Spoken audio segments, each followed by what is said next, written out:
ఇశ్రాయేలీయులు వారు ఐగుప్తు దేశం నుంచి బయటకు వచ్చిన తర్వాత దేవుడు వారిని ఒకే ప్రజలుగా తన స్వాస్థ్యమైన జనాంగముగా, తన సొంత జనాంగము దేవుడు వారిని పిలుచుకున్నాడు.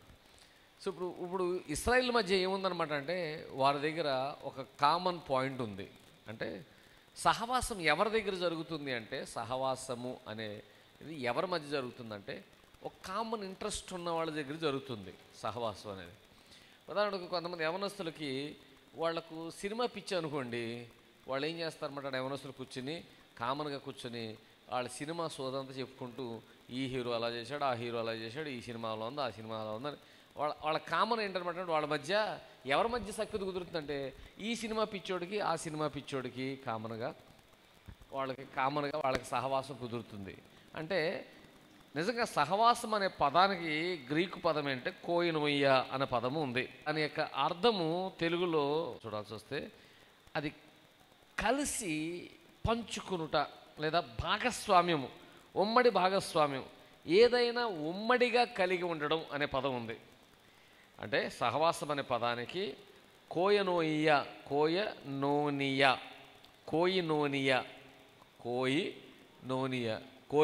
అన్నాడు చూడు, ఆ కోయి కాదు, కోయినోనియా. ఇది గ్రీకు పదం. యాక్చువల్గా ఈ గ్రీకు పదం యొక్క అర్థం ఏంటంటే భాగస్వామ్యము. మనందరం కూడా మనకు తెలియదేం కాదు భాగస్వామ్యం అంటే పార్ట్నర్షిప్. సహవాసం అంటే partnership. Fellowship is nothing but partnership. పార్ట్నర్షిప్లో ఏముంటుంది అనమాట అంటే ఇద్దరు కలిసి ఒకే ఇంట్రెస్ట్ ఉందనుకోండి, అరే మనం రొయ్యల చేరు వేస్తే రొయ్యల చెరువు నేను వేస్తున్నాను, దీనిలో రొయ్యలు పండించాలనుకుంటున్నాను అంటే నేను కూడా రొయ్యలు ఇంట్రెస్ట్, లేకపోతే నేను బిజినెస్ పెట్టాలనుకుంటున్నాను, నేను సేమ్ బిజినెస్. అలా ఇద్దరు ఏదైనా బిజినెస్ చేయడానికి, ఏదైనా డిస్కస్ చేయడానికి, ఏదైనా పంచుకోవడానికి వారు సహవాసం చేస్తారు. ఇప్పుడు దేవుడు ఏం చేశాడనమాట అంటే మనందరినీ కూడా, ఇశ్రాయేలులను కానీ మనని కూడా దేవుడు ఏం చేశాడనమాట అంటే ఒక సహవాసానికి పిలిచాడు. ఇక్కడ మనందరం కూడా సహవాసముకు పిలువబడిన మనందరము కూడా ఎవరం అంటే భాగస్వామ్యులము. ఎవరు మనందరం? మనం పార్ట్నర్స్వి. మనం ఎవరు?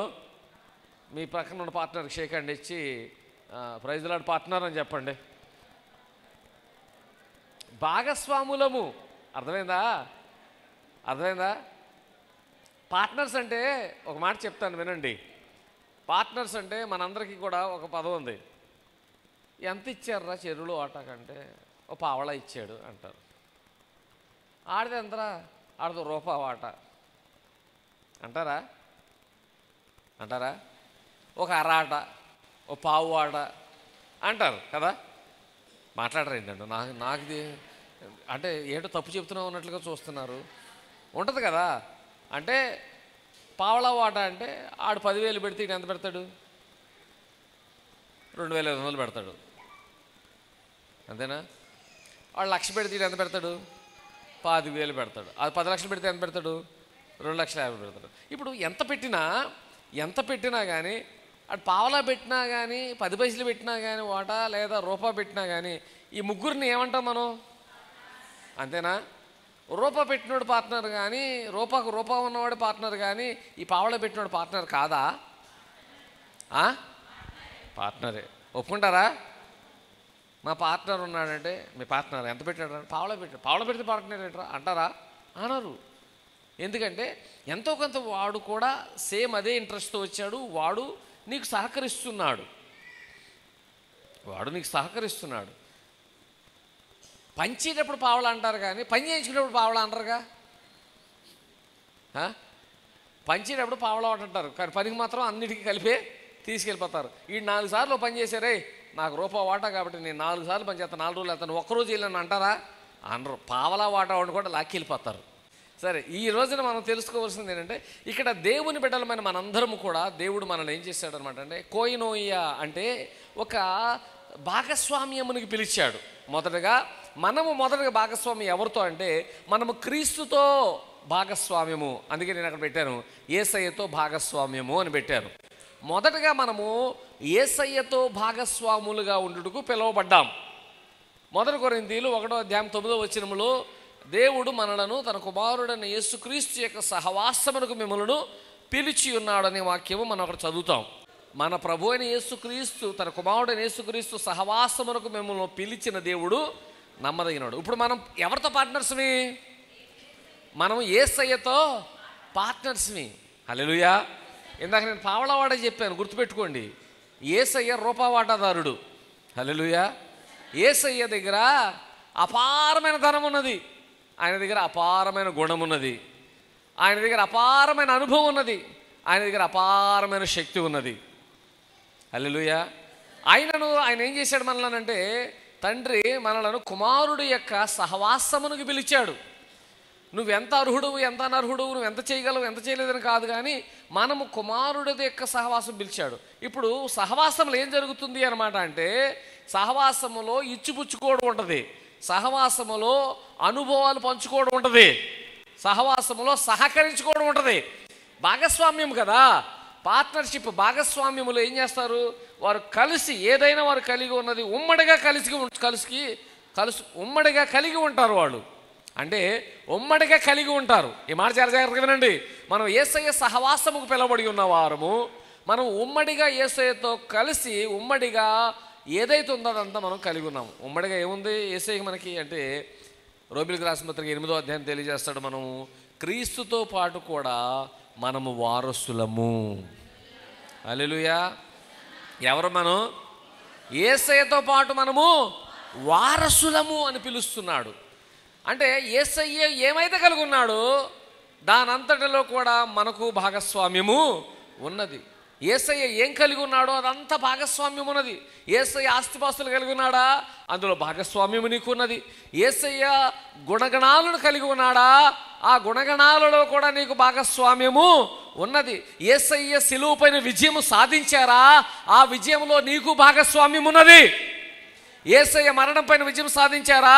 ఆ మరణం పైన నీకు భాగస్వామ్యం ఉన్నది. యేసయ్య అపవాది పైన విజయం సాధించారా? ఆ విజయంలో భాగస్వామ్యం నీకు ఉన్నది. హల్లెలూయా. హల్లెలూయా. ఇప్పుడు చెరువులో పట్టినప్పుడు భాగస్వాములుగా ఉన్నాం కదా, చెరువులో పట్టినప్పుడు పట్టిన వాళ్ళందరూ కూడా తలవోప చేప తీసుకుంటారు. నువ్వు పావలని చెప్పి నీకు నరికి ఓ ముక్కెత్తారా? ఏమైనా ఇస్తారా? అలా చేస్తారా ఎవరన్నా? భాగస్వామ్యం రూల్ ఏంటనమాట అంటే, ఆడు పావలా వాట అయినా ఆడికో చేప ఇవ్వాలి, నువ్వుకో చేప తీసుకోవాలి. అంతేనా? అంతేనా? భాగస్వాములారా ఇక్కడ ఎవరైనా ఉన్నారా పార్ట్నర్స్? అదే ఇస్తారా? అరే పావలా కదా తోక తీసుకెళ్ళు అని చెప్పేసి ఎక్కువ ఇస్తారా? లేదు. యేసయ్య ఏం కలిగి ఉన్నారో దానంతటితో కూడా యేసయ్య పొందిన విజయము, యేసయ్య పొందినటువంటి పునరుత్థానము, యేసయ్య పొందినటువంటి సమస్తమైన ఆస్తిపాస్తులు అన్నిటిలో కూడా మనకు కూడా భాగస్వామిగా మనల్ని ఉంచడానికి దేవుడు మనల్ని పిలిచాడు. హల్లెలూయా. హల్లెలూయా. ఇప్పుడు వచ్చిన లాభంలో ఏమైంది? యేసయ్యతో పాటు యేసయ్య వలన వచ్చిన లాభం అంతటిలో కూడా మనకు కూడా భాగస్వామ్యము ఉన్నది. హల్లెలూయా.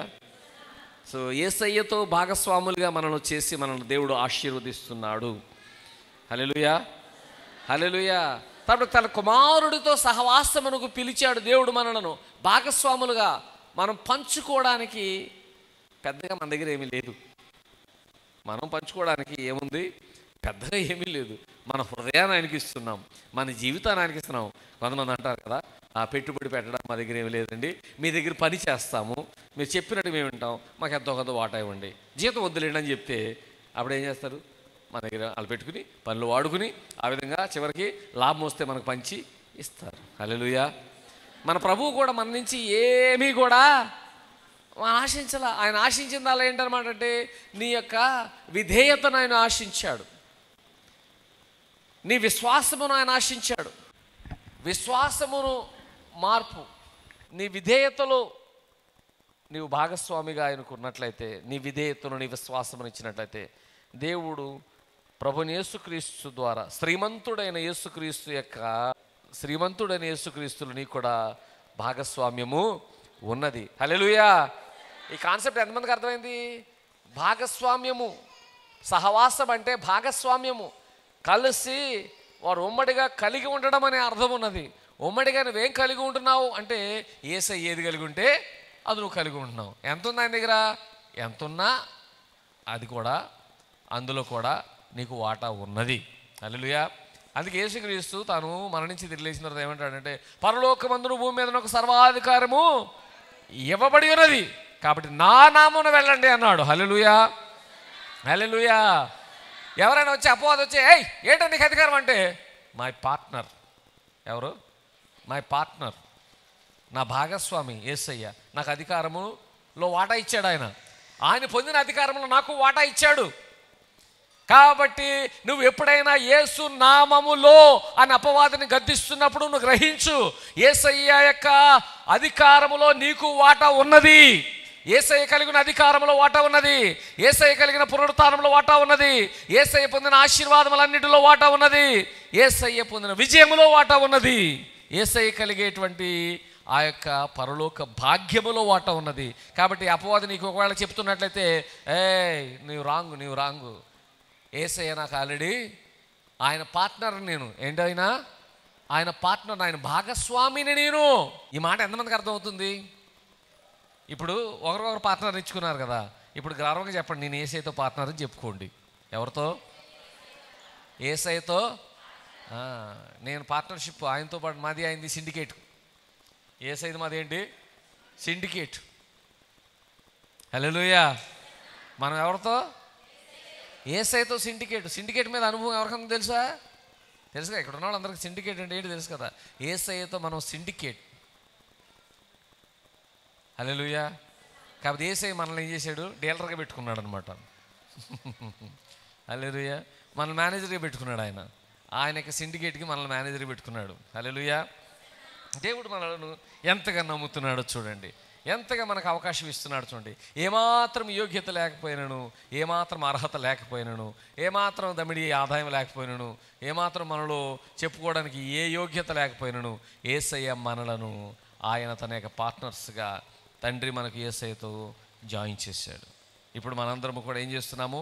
యేసయ్యతో కలిసి బిజినెస్ చేస్తున్నాము. హల్లెలూయా, హల్లెలూయా. ఏం చేస్తున్నాము? బిజినెస్ చేస్తున్నాం యేసయ్యతో. ఏ బిజినెస్ చేస్తున్నాము? ఆత్మల సంపాదన అనే బిజినెస్ చేస్తున్నాము. పరలోక రాజ్య విస్తరణ అనే బిజినెస్ చేస్తున్నాము. మా బ్రాంచ్లు ఎక్కడున్నాయి? యేసయ్యకి ఎక్కడున్నా అక్కడ మన బ్రాంచ్లు ఉన్నాయి. హల్లెలూయా. ఎక్కడున్నా మన బ్రాంచ్లు అవే. నైజీరియాలో కష్టపడుతున్నా, శ్రమ పడుతున్నా, చంపబడుతున్న వారు కూడా మన బ్రాంచ్ వాళ్ళే. యేసయ్యతో పాటు మనము వ్యాపారం చేస్తున్నాము. ఆ వ్యాపారం ఏంటో తెలుసా? ఆత్మల సంపాదన అనే వ్యాపారం చేస్తున్నాము. ఆ వ్యాపారంలో మనము కూడా దేవుడు మనకిచ్చినటువంటి దాన్ని కూడా మనం ఖర్చు పెడుతున్నాం. మనకి దేవుడు ఆయన ఇచ్చిన దాంట్లో నుంచే, ఆయన ఇచ్చిన లాభంలోంచే మనం ఖర్చు పెడుతున్నామండి. హల్లెలూయా, హల్లెలూయా. ఆయన ఇచ్చిన లాభం నుంచి మనం ఖర్చు పెడుతున్నాము. ఖర్చు పెట్టకూడదా? వ్యాపారంలో ఎంత ఖర్చు పెడితే అంత లాభం. హల్లెలూయా. సారవంతమైన నేలపైన విత్తబడిన ప్రతి విత్తనము కూడా 100 60 30 ఫలిస్తుందా లేదా? హల్లెలూయా. కాబట్టి మంచి బిజినెస్లో పెడుతున్నాము. యేసయ్య మన పార్ట్నరు, ఆయన మన సిండికేటు. కాబట్టి మనం కూడా ఆయనతో కలిసి ఈ జీవన సంబంధమైన వాటిలో దేవుడు మనకిచ్చిన ఆశీర్వాదములు పరలోక సంబంధమైన వ్యాపారంలో పెట్టుబడిగా పెడుతున్నాం. మన పరలోక స్టాక్ మార్కెట్లో పెడుతున్నాం. హల్లెలూయా. దేవుడు మనల్ని గొప్ప ధన్యకరమైనటువంటి స్థితికి మనల్ని పిలిచాడు. యేసయ్యతో సహవాసము తరతరములు యుగయుగములు ఉండే సహవాసము. ఆయనతో సహవాసము ఎప్పటికీ కూడా ఉండేదే. ఆయనతో సహవాసం ఎన్నటికీ విడిపోయే సహవాసం కాదు. సో యేసయ్యతో సహవాసముకు దేవుడు మనల్ని పిలిచాడు. హల్లెలూయా. కాబట్టి మనము యేసయ్య ద్వారా ఇప్పుడు ఏమయ్యాం? ఇప్పుడు యేసయ్య సెంటర్లో ఉన్నాడు, యేసయ్య సెంటర్లో ఉన్నారు. ఆయనతో నేను సహవాసం కొరకు ఆయనతో షేక్ హ్యాండ్ చేసి, ప్రభువా నీతో నేను పార్ట్నర్షిప్ అన్నాను. ఆయన పార్ట్నర్షిప్ని అంగీకరించాడు. అటువైపు చూస్తే ఇంకో వ్యక్తి ఉన్నాడు. ఆ వ్యక్తి ఏంటంటే ఆయన కూడా యేసయ్యనుంది ఇంట్రెస్ట్ చూపించాడు. ఆయన కూడా యేసయ్యకి వచ్చి షేక్ హ్యాండ్స్ ఇచ్చాడు. ఆయనే యేసయ్య షేక్ హ్యాండ్. అరే పిల్లలు ఇటరండి, ఇద్దరండి పిల్లలు. ఇప్పుడు ఈయన నాతో బిజినెస్కి వచ్చాడు, నా బిజినెస్ పార్ట్నర్గా ఉండడానికి ఇష్టపడ్డాడు. Hi, I would like to have business with you. Okay. ఇప్పుడు ఏం చేశాను? ఆయన నేను బిజినెస్ ఉండక కొంచెం ఉన్నాడు, పెద్ద పెట్టుబడి పెట్టలేడు, అయినా కానీ నేను బిజినెస్లో పార్ట్నర్కి చేర్చుకున్నాను. ఇప్పుడు నేను కూడా I do want to have a business with you. Business చేయాలనుకుంటున్నాను చెప్పు. ఓకే, ఈయన కూడా బిజినెస్ చేయాలనుకుంటున్నాడు. ఇప్పుడు ఈయన నాతో బిజినెస్ నన్ను బట్టి వచ్చి బిజినెస్ చేయడానికి నాతో పార్ట్నర్గా జాయిన్ అయ్యాడు. ఈయన కూడా నన్ను బట్టి బిజినెస్ చేయడానికి పార్ట్నర్గా జాయిన్ అయ్యాడు. ఇప్పుడు కామన్గా వీరికి పార్ట్నర్ ఎవరు? నేనే. ఇప్పుడు నేనేం చేశాను అనమాట అంటే, మన బిజినెస్లో ఇదిగో మనకు పార్ట్నర్ అని నేను పరిచయం చేశాను, మన బిజినెస్లో పార్ట్నర్ అని బిజినెస్ పరిచయం చేశాను. ఇప్పుడు వీళ్ళిద్దరు ఏమయ్యారు? పార్ట్నర్స్. ఎవరిని బట్టి అయ్యారు? హల్లెలూయా. వెళ్ళిపోండి. నన్ను బట్టి అనగా యేసయ్యను బట్టి మనందరం కూడా ముందు ఆయనతో మనం భాగస్వాములుగా సహవాసంలోనికి పిలువబడి భాగస్వాములయ్యాము. ఇప్పుడు యేసయ్యను బట్టి మనం ఒకరికొకరు పరిచయం అయ్యి మనము భాగస్వాములయ్యాము. మనందరం ఒకే బిజినెస్లో ఉన్నాము. హల్లెలూయా, హల్లెలూయా. ఇప్పుడు ఎవరిది? యేసయ్యది ఎంత ఉంటే అంతమందే మనందరిది. కాబట్టి ఇప్పుడు ఏం చేయాలి? మనము ఒకే లక్ష్యముతో వచ్చాం, యేసయ్యతో పాటు బిజినెస్ చేయడానికి, యేసయ్యతో సహవాసం చేయడానికి, యేసయ్యతో కలిసి మనము కామన్గా అనే పదములకు ఉమ్మడిగా కలిగి ఉండడానికి వచ్చాం, ఉమ్మడిగా సంపాదించడానికి వచ్చాం, ఉమ్మడిగా కలిగి ఉండడానికి వచ్చాం. కాబట్టి ఇప్పుడు మనలో ఏ భావం రావాలి అనంటే అపోస్తులు అదే చేశారు. వారు సహవాసం చేస్తూ ఉండగా వారు ఏ భావానికి వచ్చారో ఆ క్రింద రాయబడి ఉంది. ఒకసారి చూడండి, అపోస్తుల కార్యం 2వ అధ్యాయము 43 నుంచి. వాళ్ళు సహవాసం చేస్తూ ఉండగా అప్పుడు ప్రతివానికి భయము కలిగెను, మరియు అనేక మహత్కార్యములను సూచక్రియలను అపోస్తుల ద్వారా జరిగెను. విశ్వసించిన వారందరూ ఏకముగా కూడి ఏం చేశారు? ఏకముగా కూడి తమకు కలిగినదంతయు సమిష్టిగా ఉంచుకునురి. That is the fellowship. సమిష్టిగా ఉంచుకున్నారు. తమకు కలిగిందంత ఏం చేశారు? సమిష్టిగా ఉంచుకున్నారు. ఆ సమిష్టి భావన వారిలో కలిగింది. ఇదిగాక వారు తమ చర స్థిరాస్తులను అమ్మి అందరికీ వారి అక్కర కొలది పంచిపెట్టిరి. వారు ఏక మనస్కులై ప్రతి దినమున దేవాలయంలో తప్పక కూడుకొనుచు ఉన్నారు. హల్లెలూయా, హల్లెలూయా.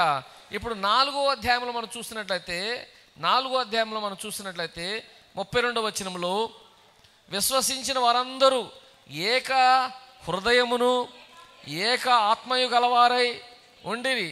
ఎవడను తమ కలిగిన వాటిలో ఏదియో తనదని అనుకోలేదు. వారికి కలిగినదంతయు వారికి సమిష్టిగా ఉండెను. ఇదియుగాక అపోస్తులు బహుబలముగా ప్రభు అయిన యేసు పునరుత్థానమును గురించి సాక్ష్యమిచ్చిరి. దైవకృప అందరి యందు అధికముగా ఉండెను. భూములైనను ఇండ్లైనను కలిగిన వారందరూ వాటిని అమ్మిన వాటి వెల తెచ్చి అపోస్తుల పాదముల చేత పెట్టుచూ వచ్చిరి. వారు ప్రతివానికి వాని అక్కర కొలది పంచిపెట్టిరు కనుక వారిలో ఎవరికి కొదువ లేకపోయెను. హల్లెలూయా. వారికి అర్థమైంది మన ఫెలోషిప్ అనగా సహవాసం ఎవరితో కలిగి ఉన్నాం? యేసయ్యతో పాటు.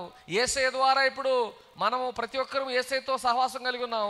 అప్పుడు యేసయ్య ద్వారా ఒకరితో ఒకరు సహవాసం కలిగి ఉన్నాం. కలిసి మనందరం కూడా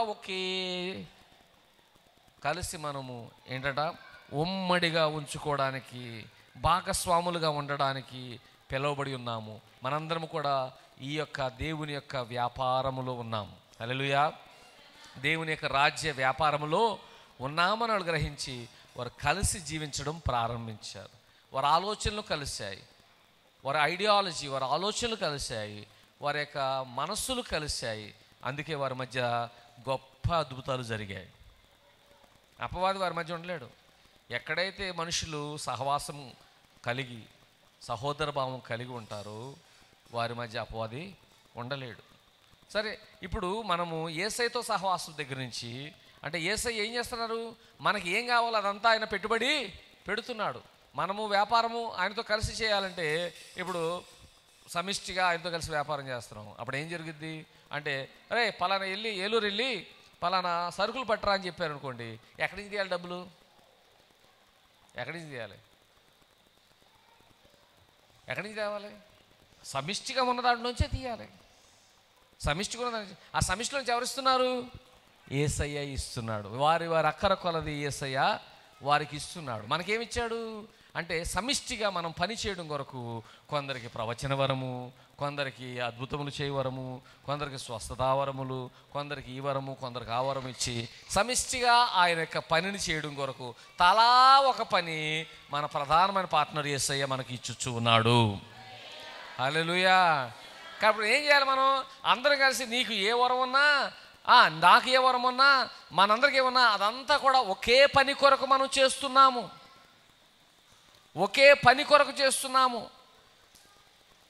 నువ్వెంత కష్టపడ్డా, నేనెంత కష్టపడ్డా, మరెవరెంత కష్టపడ్డా, చివరికి వచ్చిన లాభం అంతా కూడా దేవుడు అందరికీ సమానముగా పంచిచ్చువాడై ఉన్నాడు. హల్లెలూయా. దేవునికి రాజ్యములో పరలోకము ధనము. అందుకని ఏమంటాడు? మీరు రాజ్యమును నీతిని వెతకండి, మీరు పరలోక ధనము సంపాదించుకోండి అని చెప్తున్నాడు యేసయ్య. పరలోక ధనము సంపాదించుకోండి అని చెప్తున్నాడు. వ్యాపారంలో సంపాదించాలి ధనం. ఏ ధనము? పరలోక ధనమును సంపాదించుకోండి అని చెప్తాడు. ఆ పరలోక ధనము సంపాదించడం కొరకు ప్రభు మనలను పిలుచుకుని తన సహవాసంలోనికి పిలుచుకున్నాడు. ఇప్పుడు సహవాసంలో మనం ఉన్నాం. సహవాసములో ఉన్నాము అంటే కలిసి నివసిస్తున్నాము, కలిసి పంచుకుంటున్నాము. హల్లెలూయా. మనం అందులో ఇంకా ఏం పంచుకుంటున్నాం? ప్రభువా భారాన్ని పంచుకుంటున్నాం. ప్రభువా మన వ్యాపారం, మన సామ్రాజ్యం విస్తరించాలి, పలానా చోట అక్కడ నీ రాజ్యము ప్రకటించబడాలి, అక్కడ నీ అద్భుతాలు జరగాలి, అక్కడున్న వారు సంపాదించబడాలి, వాళ్ళు కూడా సంపాదించబడాలి. హల్లెలూయా, హల్లెలూయా. ఈ సహవాసముకు ప్రభు మనలను పిలిచి ఉన్నాడని మనం నమ్మాలి. ఇంకా ఏం చూస్తే 1 యోహాను 3:4, 1వ అధ్యాయం 3-4 వచ్చినాను. అపోస్తులు అంటారు, ఏమంటారంటే మాతో కూడా మీకు సహవాసం కలుగునట్లుగా అంటాడు. అంటే అపోస్తులతో మాట్లాడుతున్నాడు. అపోస్తులకు ఏం తెలుసు అనమాట అంటే యేసుక్రీస్తును వారు చూశారు, యేసుక్రీస్తును వారు తాకారు, యేసుక్రీస్తుని గురించి వారు సాక్ష్యం ఉన్నారు. ఇప్పుడు ఏమన్నారన్నమాట అంటే మాకు తోచింది మేము పెట్టుబడిగా పెడుతున్నాం, మాకు యేసుతో అనుభవము ఉన్నది, ఆ అనుభవాన్ని మీతో పంచుకుంటున్నాము, మీరు ఆ అనుభవాన్ని మీరు పొందుకోవాలి. అంటే ఇప్పుడు మన యొక్క సహవాసము, ఒకరితో ఒకరి సహవాసము యేసు అనుగ్రహించిన, యేసయ్య ద్వారా తండ్రి మనకు అనుగ్రహించిన అనుభవాల పూర్వకమైన సహవాసముగా ఉన్నది. మన సహవాసం అయితే తండ్రితో కూడాను, ఆయన కుమారుడు యేసుతో కూడాను ఉన్నది. హల్లెలూయా. మాతో కూడా మీకు సహవాసం కలుగునట్లు మేము చూచిన దానిని, వినిన దానిని మీకు తెలియచేయుచున్నాము. హల్లెలూయా. అపోస్తలులు ఏం చేశారు? మేము చూచిన దానిని, వినిన దానిని మీకు తెలియచేస్తున్నాము. అప్పుడు మీకు మాకు ఏముండాలి? సహవాసం ఉండడం కొరకు నేను ఈ విషయాలు తెలియచేస్తున్నాను అనగా ఇప్పుడు కామన్గా మనందరం ఇక్కడికి ఎందుకు వచ్చాం? యేసయ్య గురించి తెలుసుకోవడానికి వచ్చాం, యేసయ్యలో అనుభవ జ్ఞానములో ఎదగడం కొరకు వచ్చాం. మనందరి యొక్క ఉద్దేశం ఏంటంటే యేసయ్యలో ఎదగాలి, యేసయ్యను తెలుసుకోవాలి. ఆ ఉద్దేశం కొరకు వచ్చాం. ఇప్పుడు నేను పంచుకుంటున్నాను మీతో ఏం పంచుకుంటున్నాను? ఆత్మీయ ఆహారమును నాకు దేవుడు ఇచ్చిన దానిలోంచి దాచుకోకుండా మీకు పంచుకుంటున్నాను. కాబట్టి మీరు నాతో ఏం కలిగి ఉన్నారు? మీరు ఆ మాటలు మీరు నా నుంచి పొందుకుంటున్నారు. అలాగే మీ అనుభవాలు ఇక్కడ పంచుకుంటున్నారు. మీరు వేస్తున్నారు, మీరు పెట్టుబడి పెడుతున్నారు, నేను పెట్టుబడి పెడుతున్నాను, మనందరం పెట్టుబడి పెడుతున్నాము. చివరికి మనందరం కూడా సహవాసములో ఉన్నాము. కాబట్టి మనం తండ్రితోనూ, కుమారుడితోనూ, అదేవిధంగా మరొక చోట పరిశుద్ధాత్మతోనూ సహవాసము కలవారం ఉన్నాము. అలా విధముగా మనం ఒకరితో ఒకరు సహవాసం కలిగి ఉన్నాం. ఈ సహవాసం యొక్క ఉద్దేశం ఏంటంటే, మన మధ్య ఉన్నటువంటి నెమ్మదిగా ఒకే లక్ష్యంతో మనం పని చేయాలి. ఆ లక్ష్యము కొరకు మన మీద ఉన్న విభేదములు విడిచిపెట్టి మన మధ్య ఉన్నటువంటి ఇది నాది అని మనం స్వార్థపూరితమైన భావాలు విడిచిపెట్టి ఇది నా పేరు వినబడాలని మన సొంత డబ్బాలు కొట్టుకోవడం అన్నీ విడిచిపెట్టి పక్కన ఒకే లక్ష్యంతో మనం దేవుని కుమారుడు యొక్క సహవాసంకి వచ్చాం. మనందరం కలిసి సహవాసం చేయవలసిన వారం. సహవాసం అంటే అర్థం ఏంటంటే కలిసి జీవించుట, లేదా కలిసి దానిని ఉమ్మడిగా ఉంచుకొనుట, కలిసి పని చేయుట, కలిసి భాగస్వాములుగా ఉండుట అనే ఈ పదములలో ఉన్నాయి. కాబట్టి మనం ఇక్కడికి ఎందుకు వచ్చాము అంటే సహవాసంకి వచ్చాం. మొదట యేసయ్యతో సహవాసంకి వచ్చాం, రెండోది ఒకరితో ఒకరు సహవాసంకి వచ్చాం. ఈ సహవాసం మనం ఎలా ఉండాలి? ఈ సహవాసాన్ని వివరించాలంటే ఒక్కసారిగా రోమిలికి రాసిన పత్రిక 12వ అధ్యాయంలో ఒక్కసారి మనం చదువుకుని ఈ రోజున మనం ముగించుకుందాం. 12వ అధ్యాయం 9వ వచనం నుంచి, మీ ప్రేమ నిష్కపటమై ఉండవలెను, చెడ్డదాన్ని అసహించుకుని మంచిదాన్ని హత్తుకుని ఉండుడి, సహోదర ప్రేమ విషయంలో ఒకరిని యందు ఒకడు అనురాగం గలవారే, ఘనత విషయంలో ఒకరినొకడు గొప్పగా ఎంచుకొనుడి. హల్లెలూయా, హల్లెలూయా. సహవాసములో ప్రధానమైన ఉద్దేశం ఏంటంటే ఆడు పార్ట్నర్ ఎటువంటి వాడైనా, వాడు పావలా పెట్టే పార్ట్నర్ అయినా రూప పెట్టే పార్ట్నర్ అయినా ఒకరినొకరు ఏం చేసుకోవాలి, వాళ్ళు ఘనపరుచుకోవాలి. సహవాసం యొక్క నియమం ఏంటంటే సహవాసంలో ఒకరినొకరు ఘనపరుచుకోవాలి. భార్యాభర్తల సహవాసం కూడా, భార్యాభర్తలు కూడా దేవుడు వర్ధను కూడా బంధాన్ని పిలిచాడు. అక్కడ కూడా వారు కూడా ఏం చేసుకోవాలి, ఒకరినొకరు ఘనపరచు. భర్త భార్యను ఘనపరుచుకోవాలి, గౌరవించుకోవాలి. వారి యొక్క అన్యోన్య సహవాసం వాళ్ళది ఎటువంటిది, భార్యాభర్తలది అన్యోన్య సహవాసం. ఒకటి భార్యాభర్తలు అన్యోన్య సహవాసం కలిగి ఉంటారు. రెండోది వారు దేవునితో అన్యోన్య సహవాసం, పరిశుద్ధాత్మతో అన్యోన్య సహవాసం కలిగి ఉంటారు. అయితే ఈ రోజున భార్యాభర్తలు సహవాసమైన, మనందరం ఒకరితో ఒకరు సహవాసమైన, మనం యేసుతో సహవాసమైన, ఈ సహవాసం యొక్క ఉద్దేశం ఏంటంటే మనందరం కూడా సహవాసం యొక్క ధర్మాన్ని పాటించాలి. అదేంటంటే చిన్న పార్ట్నర్ అయినా పెద్ద పార్ట్నర్ అయినా ఇద్దరు కూడా ఒకరినొకరు గౌరవించుకోవాలి. ఆడికి చెప్పేది ఏంట్రా, కొన్నిసార్లు ఉంటుంది చూడండి. కొన్నిసార్లు ఏం జరుగుతుందంటే పార్ట్నర్షిప్కి పిలుస్తారు, ఆడు పావడ వాటేస్తారు, ఆడుదో రూపా ఉంటుంది. ఆ తర్వాత ఎప్పుడు పడుతున్నారో తెలీదు, ఎంతకి ఇస్తున్నారో తెలీదు, ఏం చేస్తున్నారో తెలీదు. ఇది జరుగుతూ ఉంటాయి. అప్పుడప్పుడు నేను వింటూ ఉంటాను, ఏమండి మేము పార్ట్నర్స్కి చెప్పాం, మేము పెట్టుబడి పెట్టాం, కనీసం రూపాయి పెట్టమని పావడాన్ని పెట్టాం, కనీసం మాకు పడుతున్నామన్న సంగతి చెప్పలేదు, ఎంత వచ్చిందో చెప్పలేదు, ఏం పంచుకుంటున్నారో చెప్పలేదు, చివరికి ఏం చెప్పకుండా తర్వాత చూస్తాలే అంటున్నారు. నన్ను పూర్తిగా మూలపడేశారని అంటారు, బాధపడతారు. యేసయ్య మనల్ని అలా చూసుకునేవాడు కాదు. హల్లెలూయా.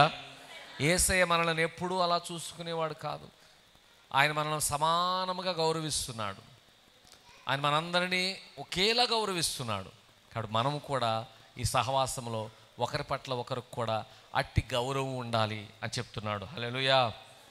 ప్రేమ విషయంలో అలాగే ఉండాలి, ఘనపరచుకోవడంలో అలాగే ఉండాలి. అదేవిధముగా మనందరం కలిసి సంతోషించాలి, శ్రమలను తట్టుకోవాలి, కలిసి ప్రార్థన చేయాలి, కలిసి ఒకరి అవసరతలో ఒకరు పాల్గొనాలి, కలిసి మనం ఒకరికొకరు ఆతిథ్యం ఇచ్చుకునేవారు ఉండాలి. శ్రమలను అనేకమైనటువంటి పరిస్థితుల్లో కూడా కలిసి మనం వాటిని ముందుకు కలిసి ఆ పరిస్థితులన్నీ కూడా తట్టుకుంటూ ముందుకు వెళ్ళాలి. హల్లెలూయా. ఇది సహవాసం యొక్క ధర్మం. ఒకటి రాయబడిన వాక్యాలు మీరు ఇంటికి వెళ్ళి చదువుకోండి. ఇది సహవాసం. యేసు తాను 12 మందిని పిలిచినప్పుడు 12 మందిని పిలిచాడు. 12 మంది ఎందుకు పిలిచాడు అంటే వారితో తన యొక్క సహవాసం చేయడానికి పిలిచాడు. సహవాసం ద్వారా ఏం జరుగుతుందన్నమాట అంటే యేసయ్యలో ఉన్న భావాలు, యేసయ్యలో ఉన్న ఉద్దేశాలు, యేసయ్య నమ్మినటువంటి నమ్మకాలు, యేసయ్య యొక్క జీవితంలో ఉన్నటువంటి విలువలు అన్నీ కూడా వారిలో కూడా ఆ సహవాసం ద్వారా మారుతున్నాయి. మనము సహవాసం చేయడం ద్వారా యేసయ్యలో నుంచి మనం ఒకరిలో నుంచి ఒకరికి ఆ భావాలు, ఆ ఉద్దేశాలు, ఆ విలువలు అవన్నీ కూడా మనం ఒకరికొకరికి ట్రాన్స్ఫర్ అవ్వాలి. ట్రాన్స్ఫర్ అవ్వడం అంటే రవాణా అవ్వాలి మనలోనికి. యేసయ్యలో ఉన్న భావాలు మనలోనికి రవాణా అవ్వాలి, యేసయ్యలో ఉన్నటువంటి విలువలు మనలోనికి రవాణా అవ్వాలి. ఈ రోజున రవాణా వ్యవస్థ మనందరూ తెలుసు. అక్కడెక్కడో ఏదైనా గూడ్స్ అక్కడ వేస్తే అవి ఇక్కడికి ఇలా వచ్చేస్తాయి. హల్లెలూయా.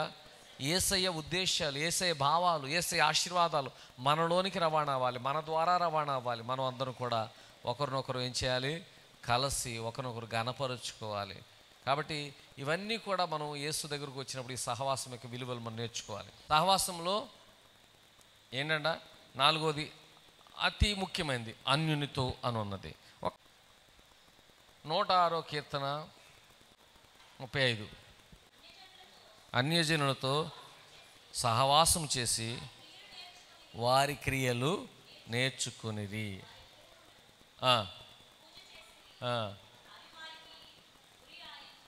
ఉరియాయను.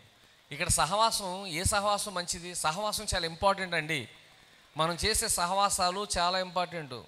అయితే మనం ఏ సహవాసం చేయడంలో చాలా జాగ్రత్తగా ఉండాలంటే అన్యులతో అనగా దేవునితో సహవాసం ఓకే, దేవుని ప్రజలతో సహవాసం ఓకే, కానీ మనం సహవాసం వారితో మాట్లాడకూడదని దేవుడు చెప్పడం లేదు.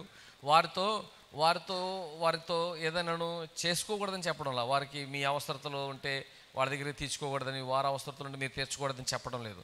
కానీ సహవాసం చాలా ఇంపార్టెంట్. కలిసి జీవించుట, కలిసి అనుభవాలు పంచుకుంటా, కలిసి విలువలు పంచుకుంటా, వీళ్ళు మనకి మన వాళ్ళకి మార్చుకునుట, ఈ సహవాసము అన్యులతో చేసి వారు ఉరి తెచ్చుకున్నారు అని దేవునికి వాక్యం చెప్తుంది. అన్యులతో అంటే దేవుడిని ఎరుగని, దేవునికి వ్యతిరేకమైనటువంటి విగ్రహారాధనలో జీవిస్తూ ఉన్నవారు, వారితో సహవాసము మనకు వద్దు అని దేవునికి వాక్యం చెప్తుంది. అంటే వారిని ప్రేమించవద్దని కాదు, వారి కొరకు ప్రార్థించవద్దని కాదు, కానీ సహవాసము, వారితో మాట్లాడవద్దని కాదు, వారికి మనం సహాయం చేయకూడదని కాదు, వారి నుంచి ఏదైనా పనులు మనం చేయించుకోకూడదని కాదు. ఈ విధంగా పౌలు కూడా చెప్పడం లేదు, కానీ సహవాసము చాలా అది లోతైన పదము. భాగస్వామ్యం. మనం వారికి ఏ విలువలు ఇస్తున్నాము, వారు మనకి ఏ విలువలు ఇస్తున్నారు. మనం వారికి ఏమి నేర్పిస్తున్నాము, వారు మనకి ఏమి నేర్పిస్తున్నారు. మనం కొన్నిసార్లు ఏమవుతుంది, క్రైస్తవుడు వాడికి నేర్పించేదానికంటే వాడే మనకు నేర్పించేస్తాడు. ఎరా ఇవాళ వెళ్తున్నాం ఏంటి, ఇవాళ మంగళవారం వెళ్ళకో, ఇవాళ చేయకు అంటే నాకు ఫోన్ చేస్తారు ఒకసారి, పాస్టర్ గారండి మీ ఇష్టం పెట్టండి, ఏదో రోజు పెళ్ళి పెట్టండి అంటారు. తీరా పెళ్ళి ఏదో రోజు పెట్టిన తర్వాత, పాస్టర్ గారండి వాళ్ళు చెప్తున్నారండి ఇవాళంట అమావాస్య అంటండి, ఇవాళంట ముహూర్తం బాగాలేదంటండి అని చెప్తారు. మీకు అర్థమవుతుందా? ఈరోజు అమావాస్య అంట, ఈరోజు ముహూర్తం బాగాలేదంట, ఈరోజు ఏదో ఉందంట, వర్జ్యం ఉందంట, ఈరోజు వర్జ్యం ఉందంట, ఏది ఉందంట, అది ఉందంట అని మాట్లాడతారు. అంటే వారు ఏం జరుగుతుంది అనమాట అంటే, వీరు నేనేమి చెప్తున్నానంటే, యేసయ్య సమస్తమును కూడా మంచిదిగా చేశాడు తన మరణ పునరుత్థానం వలన. దేవుడు ఆదియందు సృష్టించినప్పుడు ప్రతిదినము మంచిదే అని చెప్పాడు. దేవుడు చేసిన ప్రతీది కూడా మంచిదే. మంచిది మంచిది మంచిది మంచిది మంచిది మంచిది అని 6 సార్లు మంచిదని చెప్తాడు దేవుడు. 6 రోజులు మంచివే, 7వ రోజు విశ్రాంతి దినము కూడా మంచిదే. ఇవన్నీ చెప్పినప్పుడు దేవుని వాక్యం ఎక్కడో పెట్టేస్తారు. దేవుడు మనతో ఉన్నాడు కదా, ఆయన వల్ల కదా మనం దీవించబడేది, ఆయన ఏ రోజైనా ఆయన మనకు సహాయం చేయవాడు కదా, ఏ సమయమైనా మనకు మంచిదే కదా అని ఆలోచన చేయరు. వాళ్ళు ఏం చేస్తారన్నమాట అంటే, ఇక్కడ వాక్యం వింటారు, ఇది పక్కన పెట్టేస్తారు, అటు చెప్పిన మాటను విని ఏదోలేండి ఎందుకు అది చెప్పారు కదా అంటారు. అంటే వీరు వారితో సహవాసం చేయడం వలన వీరు నేర్చుకుంది ఏంటనమాట అంటే, ఆ ముహూర్తం మంచిది కాదు, ఈ ముహూర్తం మంచిది కాదు నేర్చుకుంటున్నారు. ఈ సహవాసము మీ ఆత్మీయ జీవితానికి, ఈ సహవాసం మీరు వారికి నేర్పించడం కంటే కూడా వారు మీకు విలువలు, లోక విలువలు, అవిశ్వాసము వారు మీకు నేర్పిస్తున్నారు. ఇది మీ ఆత్మీయ జీవితానికి ఎటువంటిది అనమాట అంటే, చెక్కకి పట్టినటువంటి చెదలాడిది. ఈ చెద ఏమవుతుందనమాట, చెద పట్టినప్పుడు చెక్క బలం ఉంటుందా? చెద పట్టకముందు తలుపు బలం ఉంటుంది, చెద పట్టిన తర్వాత ఇలా కొడితే ఏమైపోద్ది, దెబ్బకి ఇరిగిపోద్ది. మన ఆత్మీయ జీవితానికి చెదలాడిది అటువంటి సహవాసం. కాబట్టి నువ్వెవరితో సహవాసం చేస్తున్నావో చాలా ఇంపార్టెంట్. ఇక్కడైతే వారు కలిసి వారు దేవుని వాక్యము నేర్చుకుంటూ, రొట్టె విరుస్తూ, దేవునికి కృతజ్ఞతాస్తుతులు యేసయ్యకి చెప్పుతూ, ప్రభువా నీవు మా కొరకు నూతన నిబంధన చేశావు, నీ రక్తమును చెందించావు, ప్రాణమును పెట్టావు అని కలిసి వారు ఆ విషయాన్ని జ్ఞాపకం చేసుకుంటూ, కలిసి వాక్యం నేర్చుకుంటూ, కలిసి ప్రార్థన చేసుకుంటూ, కలిసి వాటిని పంచుకుంటూ, వారు కలిసి దేవుడిని స్తుతిస్తూ ఆరాధిస్తూ పాటలు పాడుతూ, కలిసి వారు శ్రమలను అధిగమిస్తూ కలిసి వారు చేస్తున్నారు. దానినే సహవాసం అంటాము. ఇటువంటి కలిసి చేసేటప్పుడు శ్రమ కూడా చిన్నదిగా కనబడుద్ది. ఒంటరిగా ఉన్న దానికంటే కూడా కలిసి ఎదుర్కొనే శ్రమ, కలిసి ఎదుర్కొనేటువంటి శోధన, కలిసి ఎదుర్కొనేటువంటి అనుభవాలు ఏమైనా కానీ అవి ధైర్యంగా ఎదుర్కోగలుగుతాం, దాంట్లో విజయం పొందుతాం. దేవుడు అందుకే మనల్ని సహవాసమునకు పిలిచున్నాడు. అటు యేసయ్యతో సహవాసం పిలిచాడు, తండ్రితో సహవాసాన్ని పిలిచాడు, పరిశుద్ధాత్మతో సహవాసాన్ని పిలిచాడు. దీంతో పాటుగా మనలను మన సహోదరుడితో సహవాసం పిలిచాడు. కానీ ఏ సహవాసాన్ని మన పిలవల దేవుడు? అన్య ఆచారములు కలిగిన వారితో, అన్యుల నుంచి మనం పార్ట్నర్షిప్ అన్నాను. పార్ట్నర్షిప్ అంటే వారితో కలిసి మనం వ్యాపారం చేస్తే వారి వ్యాపారం అనుసరించే మనం చేయాల్సి వస్తుంది. కానీ దేవుడు మనలను ఈ పరలోక సంబంధమైన వ్యాపారములో మనం లోకములో అనేక మందికి మనం ఏం చేయాలి, మన యొక్క అనుభవాలు పంచుకునే వారు ఉండాలి తప్ప వారి నుంచి వారి అనుభవాలు తీసుకొచ్చి మనం దేవునికి మరింత తలనొప్పి తీసుకొచ్చే వారం గాను మన మీద శాపం తెచ్చుకునే వారు ఉండకూడదని దేవునికి వాక్యం కూడా తెలియచేస్తూ ఈ వాక్యాన్ని ఇక్కడితో ముగిస్తున్నాను. సహవాసం గురించి మనకు తెలియదేం కాదు, మన యొక్క నవజన సహవాసంలోనే సహవాసంలో ఉన్నది. ఇందులో సహవాసం యొక్క విలువ అది. ఆ సహవాసము యొక్క నిజమైన అర్థం చెప్పడానికి కొంత ప్రయత్నం చేశాను.